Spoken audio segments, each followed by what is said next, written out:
Hello guys, আসসালামু আলাইকুম। তো আমি আচারটা দিয়েছি, আচারটা দেওয়ার আগে আটিটা কিভাবে কেটে নিয়েছি তো সেটাই আজকে আপনাদেরকে দেখাবো এই ভিডিওতে। তো অনেকেই দেখলে হাসতে পারে, আবার অনেকেই ভাবতে পারে যে না, আইডিয়াটা অনেক ভালো। আমি কিন্তু আমগুলো ধুয়ে একদম খোসা ছাড়িয়ে হাতের কাছে একদম রেডি করে রেখেছি।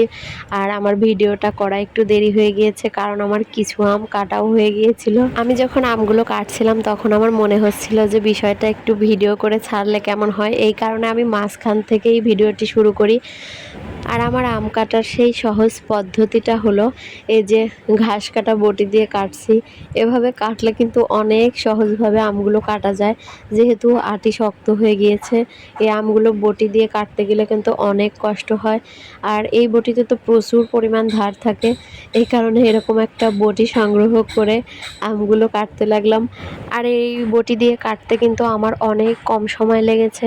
যেখানে আমাকে ১ ঘন্টা ধরে কাটতে হতো, সেটা আমি 10 মিনিটেই কাটা কমপ্লিট করতে পেরেছি। তো আপনাদের বাসায় যাদের এরকম বটি আছে, দেখবেন এরকম কাটলে কত সহজে আমগুলো কাটা যায়। সবগুলো আম কাটা শেষ করে এখন বালতিতে অনেক পানির ভিতরে সুন্দর করে ধুয়ে নিচ্ছি। যেহেতু আমগুলো কাটতে গিয়ে নিচে পড়েছে, অনেক ময়লাও লেগেছে, আবার আমের ভিতরে অনেক কষ আছে, এই কারণে সুন্দরভাবে ধুয়ে নিয়ে তারপরেই আচারটা দিব। আর আমার এই আচারের রেসিপিটা কিন্তু একদম সহজ, চাইলে যে কেউই বানাতে পারে। অনেকেই ভাবে হয়তো আচার দেওয়া অনেক কঠিন, তো না, আসলেই অনেক কঠিন না, খুব সহজেই আচার তৈরি করা যায়।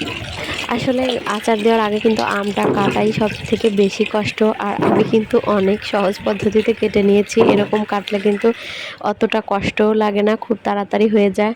তো এই যে এখানে কড়াইয়ের ভেতরে একটু তেল দিয়ে আমগুলো দিয়ে চিনি দিয়েছি আর একটু গুড় দিয়ে এখন সিদ্ধ করে নিচ্ছি। আমটা সিদ্ধ হয়ে গেলে একটু মশলা দিয়ে নামিয়ে নেব, তাই আমার আচার একদম রেডি। আর আমের ভিতরে কিন্তু লবণ দিয়েছি, লবণ না দিলে আসলে কোনো কিছুই স্বাদ লাগে না। চুলায় রেখে একটু পরপর নেড়ে দিচ্ছি যাতে করে নিচে লেগে না যায় আর সুন্দর মতো আমটা সিদ্ধ হয়ে যায়। সিদ্ধ হয়ে গেলেই কিন্তু আমার আচার একদম রেডি প্রায়।